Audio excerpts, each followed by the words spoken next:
이 예언의 말씀을 읽는 자와 듣는 자와 그 말씀을 지켜 행하는 자가 복이 있다 하셨습니다. 오늘도 이 말씀을 읽고 묵상하며 삶에 적용하는 우리 모두에게 하나님의 크신 은혜로 최고의 날이 되시기를 주님의 이름으로 축복합니다. 함께 묵상하실 본문은 이사야 41장 21절로 29절의 말씀입니다. 오늘 본문의 내용은 하나님을 떠나면 삶의 의미를 잃어버리는 것에 대하여 말씀해 주십니다. 하나님을 떠난 자들은 우상에게 마음을 빼앗길 수밖에 없죠. 과거 이스라엘 백성이 하나님을 등지고 우상을 섬겼던 이유가 있습니다. 하나님은 영적인 존재이시기에 우리의 눈으로 볼 수 없고 손으로, 시각으로, 촉각으로 보고 느껴질 수 없습니다. 그러나 우상은 자기의 손으로 만든 것이기에 눈으로 볼 수 있고 손으로 만질 수 있습니다. 그래서 사람들은 눈에 보이지 않는 하나님보다 눈에 보이는 우상들에게 마음을 빼앗겨 버렸습니다. 하지만 우상들은 아무런 도움이 되지 못합니다. 장래일도 말할 수 없고 과거일도 알려주지 못합니다. 그것들은 허구요 거짓이기 때문입니다. 거짓된 것을 쫓으면 우상뿐만 아니라 거짓된 것을 따라가는 그 백성들도 어리석은 존재가 되는 것입니다. 하나님을 떠나 우상과 짝하는 순간 삶의 비극은 시작됩니다. 오늘 본문은 이러한 내용을 역사 가운데 말씀해 주시는 하나님의 말씀입니다. 21절은 이제 재판정에서 재판장이신 하나님께서 모든 우상들을 그 재판정에 불러 모으십니다. 그 광경을 생각하시면서 21절을 보시겠습니다. 나 여호와가 말하노니 너희 우상들은 소송하라. 야곱의 왕이 말하노니 너희는 확실한 증거를 보이라. 자, 여기서 확실한 증거, 사실을 입증할 수 있는 강력한 증거를 보이라는 것이죠. 무슨 말씀입니까? 너희들이 진짜 신이면 하나님은 그들이 자신들을 입증할 수 있는 객관적인 증거를 보이라는 것입니다. 하나님께서는 모든 우상들을 그 재판정에 세우시고 너희가 신이라고 하는 증거를 보이라는 것입니다. 오늘 여기에서 이렇게 말씀하십니다. 여호와는 열방의 우상들에게 너희 증거들을 제시하라. 너희가 신이라고 하는 증거를 제시해 보라는 것입니다. 하나님께서는 자신을 어떻게 소개하고 계시죠? 야곱의 왕이 말한다. 야곱의 왕으로 소개하고 계십니다. 즉, 이 재판은 하나님께서 당신의 백성들을 지키시고 보호하시기 위한 재판임을 분명히 말씀해 주고 있습니다. 하나님께서 우상들에게 요구하시는 것이 무엇이었는가? 22절과 23절입니다. 장차 당할 일을 우리에게 진술하라. 또 이전 일이 어떠한 것도 알게 하라. 우리가 마음에 두고 그 결말을 알아보리라. 혹 앞으로 올 일을 듣게 하며 뒤에 올 일을 알게 하라. 그리하면 너희가 신들인 줄 우리가 알리라. 또 복을 내리든지 재난을 내리든지 하라. 우리가 함께 보고 놀라리라. 자, 너희가 신이라고 하는 증거를 두 가지로 보여주라는 것입니다. 첫 번째로 앞으로 올 일, 즉 장차 생길 일에 대하여 너희가 말해주라는 것입니다.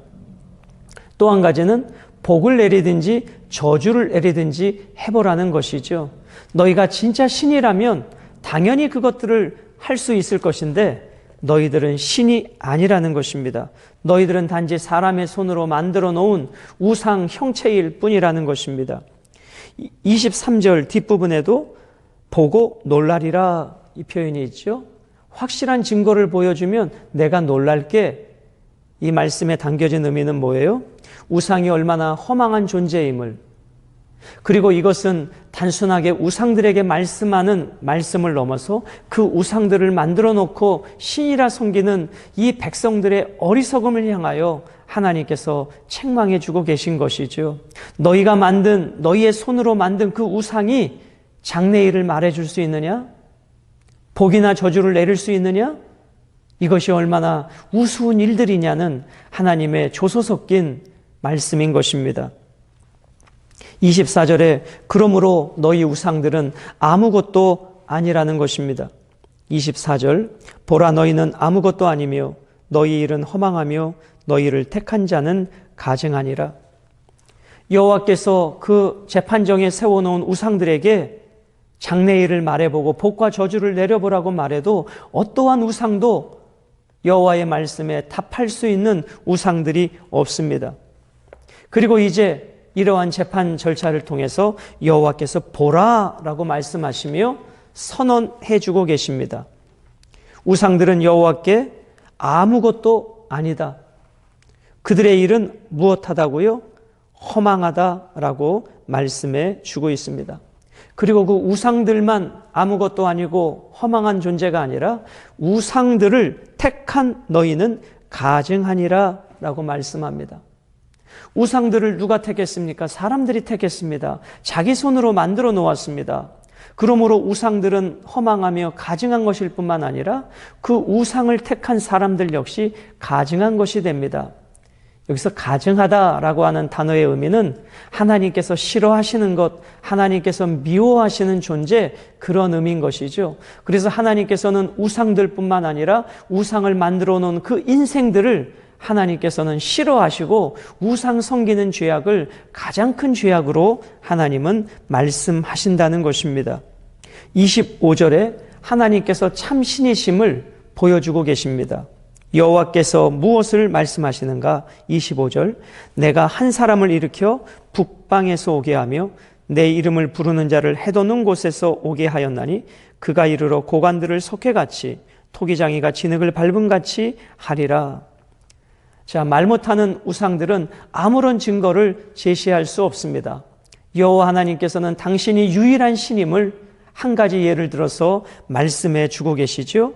그것은 고레스라고 하는 하나님께서 준비한 사람을 통해서 열방을 심판하시고 정복할 것이다 라고 말씀합니다. 그 고레스는 메대에서 나오지요. 그렇기 때문에 이 메대는 바벨론 동쪽에 위치한 나라입니다. 그래서 여기 25절에 보면 해돋는 곳에서 오게 하였다. 바벨론보다 동쪽에 있는 메대를 한 사람 고레스를 통해서 하나님께서 위대한 일을 행하실 것이다. 그 장차될 일, 우상들이 말할 수 없는 앞으로 될 일에 대하여 여호와께서 자신이 참신임을 고레스를 통해서 앞으로 될 일을 이렇게 말씀해 주고 계십니다. 자, 내가 한 사람을 일으켜 그 한 사람은 메대 고레스라 말씀을 드렸습니다. 북방에서 오게 하며 내 이름을 부르는 자를 해돋는 곳에서 오게 하였나니 내 이름을 부른다. 고레스가 하나님을 잘 섬긴다. 하나님을 예배하는 자다. 그러한 의미보다는 하나님의 왕됨을 인정하는 사람, 하나님의 주권자임을 인식하는 사람, 하나님의 존재를 인정하는 사람, 그런 의미로 이해해 주시면 되겠습니다. 이 고레스의 정복 전쟁은 여호와의 계획으로 말미암아 이루어진 것입니다. 그 고레스가 어떻게 열방을 정복해 가고 있습니까? 그가 이르러 고관들을 석회같이, 석회는 길에서 흔히 볼 수 있는 적할색의 점토를 가리킵니다. 고관들을 그렇게 석회같이 토기장이가 진흙을 밟음같이 하리라. 즉 고레스의 주권 앞에, 강력한 힘 앞에 열방의 고관들이 속절없이 무너져 버리게 될 것이다 라고 말씀해 주고 있습니다. 자, 26절, 누가 이 일을 알게 하겠느냐? 자, 몇 가지 질문으로 시작하죠. 자, 26절 밑줄을 한번 그어 보세요. 누가 처음부터, 자, 처음부터의 밑줄을 그어 보시고요. 이 일을 알게 하여 우리가 알았느냐? 누가 이전부터의 밑줄을 그어 보세요. 알게 하여 우리가 옳다고 말하게 하였느냐? 알게 하는 자도 없고 들려주는 자도 없고 너희 말을 듣는 자도 없도다. 이전에 어떠한 우상들도 앞으로 될 일에 대하여 처음부터, 이전부터 될 일에 대하여 말해주는 자가 없었다는 것이죠. 즉 여호와 외에 고레스에 관해 예언한 신이 아무도 없었다는 것입니다.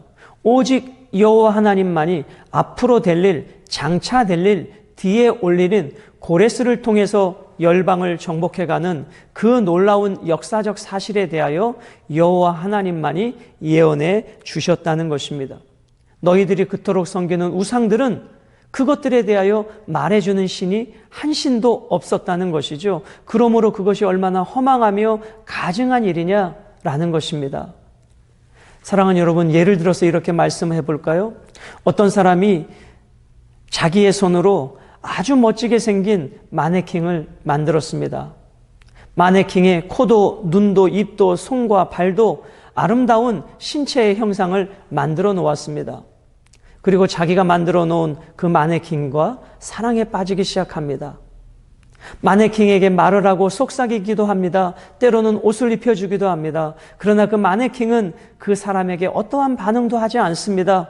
그 사람을 위로해 주지도 않습니다. 마치 그런 마네킹과 사랑에 빠진 것이 우상을 섬기는 것과 같은 것입니다.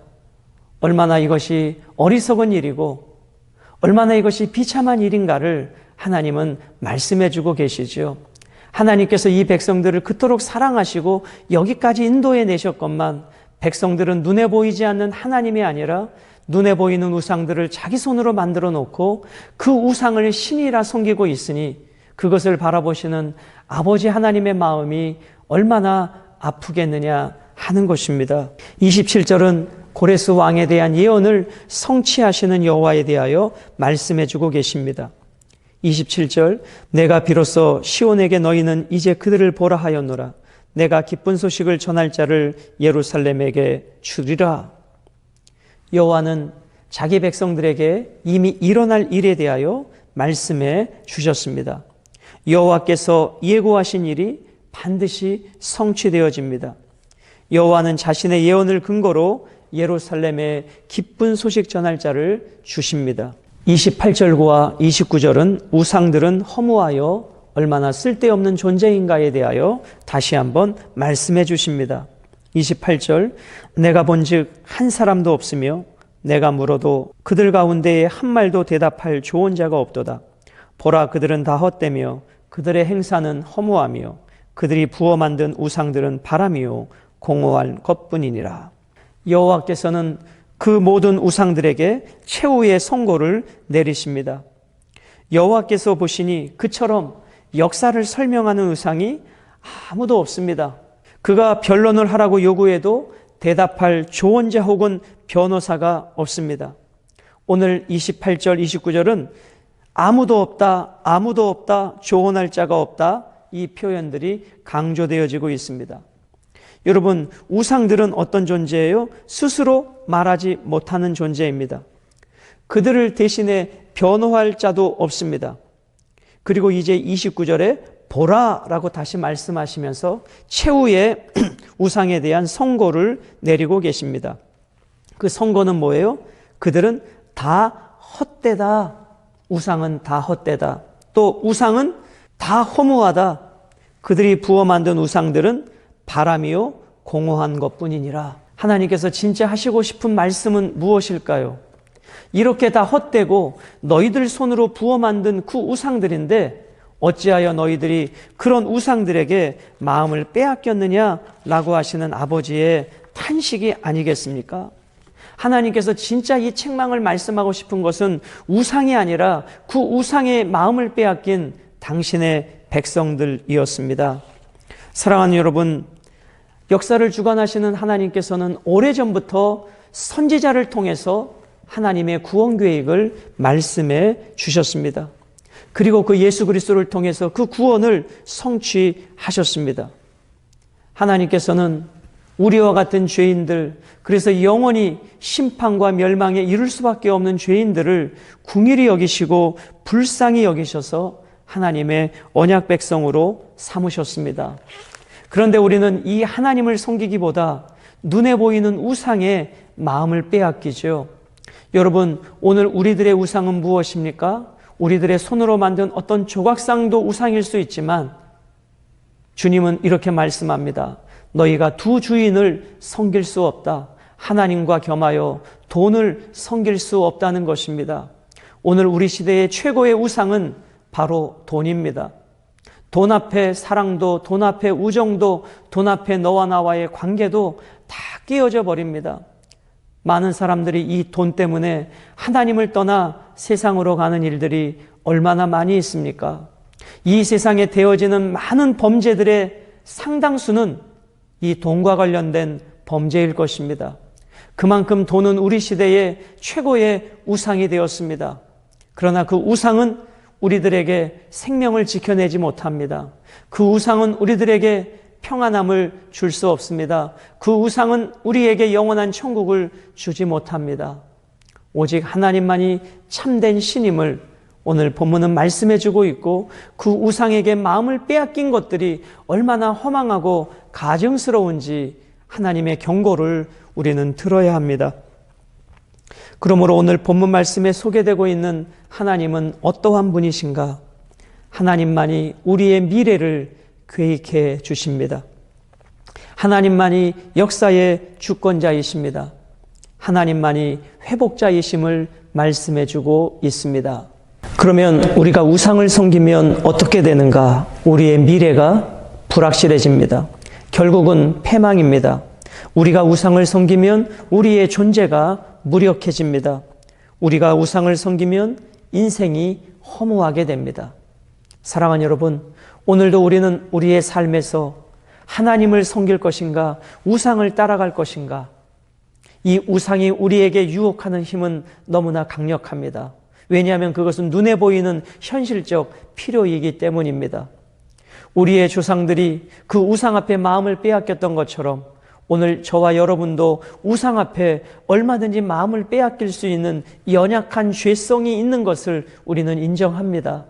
그러므로 우리는 끊임없이 하나님을 바라보고 또 하나님을 바라보아야 합니다. 하나님이 먼저인가? 우리의 필요가 먼저인가?